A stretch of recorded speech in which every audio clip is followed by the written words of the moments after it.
Thank you and welcome back to Mission Reboot. Today we are talking about applied digital skills and we're going to dig in a little bit into writing your resume and posting that online. And I know in a previous episode we talked about social media platforms. So this is a time where you can now start thinking about LinkedIn as well because it's a one good platform that you could put your resume out there. But when you've had gaps in your employment, you're trying to figure out how to talk about yourself, so that you can get a job and have a new profile and people look and see you differently. It's how do you get started with that? It's a lot. So I think in this one, it's trying to take everything we've talked about, and in this case, applying it to the context of you're looking for a job, hopefully you secure a job, hopefully you're interviewed. So even outside of the scope of the resume for just a second, in the digital skills, you look for a job online these days. There are very few jobs that you are going to get not online. Yeah. Nobody wants you to walk in, regardless of what your probation, parole officer, the correction officers, a halfway house, anybody tells you, for the most part, folks don't want you walking into their establishment anymore. Yeah, that's changed. Maybe a mom and pop type shop might still be okay with you coming in, but for the most part, everybody wants you to apply for a job online. So does anyone, and this I genuinely don't know. And so, Josh, I hope you do. Okay. Which is, what are the more popular job search websites? Like, where do people look for jobs? Well, there's the direct company itself. Okay. So if you look at Comcast, for example, you want to apply to a job at Comcast, their roles are going to be posted online. And so go to Comcast.com. There's typically, if you scroll all the way down, there will be a section that says careers in most companies. This is often the best place to apply directly for a job. Now, you have to then figure out all the different companies that you want to line up. There are also platforms that consolidate a lot of different job postings from different companies. LinkedIn is one, Indeed, ZipRecruiter. There are all sorts of jobs. What I would recommend is using a search engine and then searching jobs for X, jobs for plumbers, jobs for veterans, jobs for etc. And the internet will give you some. So funny when you said X, I thought you meant like the X, Twitter, the platform. platform. Oh, X. Yeah, I was my like, mom was like, X just means fill in the blank. Yeah, with whatever. All right, Thank you. Yeah, Not for you, for people that maybe have never heard that. Yeah, so that's a good call out. Yeah.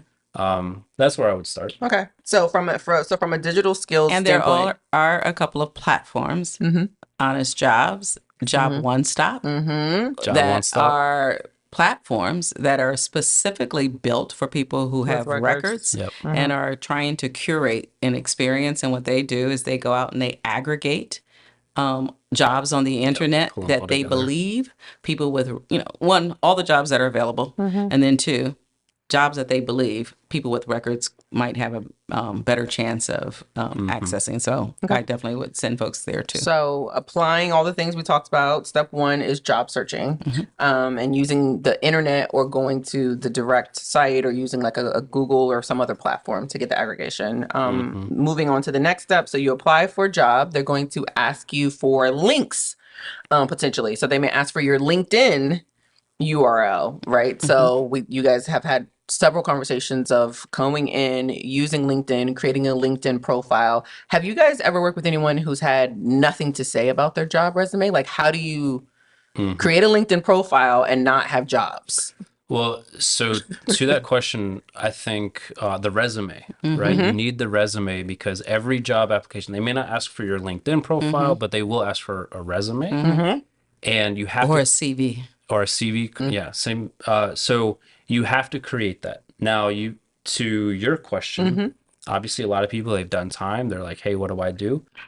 First off, I would highly, highly recommend, it's basically a requirement, do not lie, manipulate, change your dates, anything like that. Because I've had people who say, hey, I just want to cover up that time when I was locked up. And so they stretch something out. And I know people who have had job offers get rescinded because then when the HR department runs your employment background, because they do check, which often they do it after they give a conditional offer. So, and this is not even a criminal background check, but just an employment background. And if it does not match, they say, hey, this person lied about their employment. What else are they lying about? Terminated. No thanks. So that's, yeah. And can I just go in right here, which is before you really can go to LinkedIn, I'm with Josh where you really need your paper version of your resume or the typed version of your resume, because all you're going to do is take that information and put it Make it into Yeah. fill in the blanks over digital. here. And the first thing you have to do is think. Think about what you're going to say about yourself and start looking at the times, and there's different formats that you can use. So you don't have to use a from this date to this date, from this date to this date. You can summarize my skill sets. At some point, people are still going, I want to know where have you been the last several years and, of work history. And if you don't know, and if you've never written a resume or you don't know how to do this, I would say that there are some free resources that may not be the best, but it might be a good place to start. So you might be looking at like a career support center, which is either a government run organization. There might be nonprofits in your community that provide resume writing services. So if you've never written a resume and you need help, that's a good place to start. If you have the ability to outsource resume writing, that may also be a consideration, because one of the things that with Mission Launch, we support people in getting jobs, and we've seen people's resumes, and I personally have said, like, there's no way an HR person is going to look at this resume and you're going to get to the interview, but I knew the person could do the job. Yeah. And so, because they were all prison jobs, and he literally wrote prison chef. I was like, Yeah, you we gotta are going to need some feel free to transferable drop skills that. and a new name. We're going to need a new name, right? Yeah. Chef is good. Yeah, you didn't need to add prison Chef. chef. Cook. And so I think that that's one of the things that sometimes understanding how to talk about what you did, because the work that you did when you're in prison, it was work. It is work, and you might need help just kind of thinking about that. So that's a resource there. And then I will say, assuming you've applied for the job, assuming you've gotten the resume, when we talk about applying all of these things we've been talking about, you will need to be comfortable potentially with internet interviewing. So we've talked about Zoom before.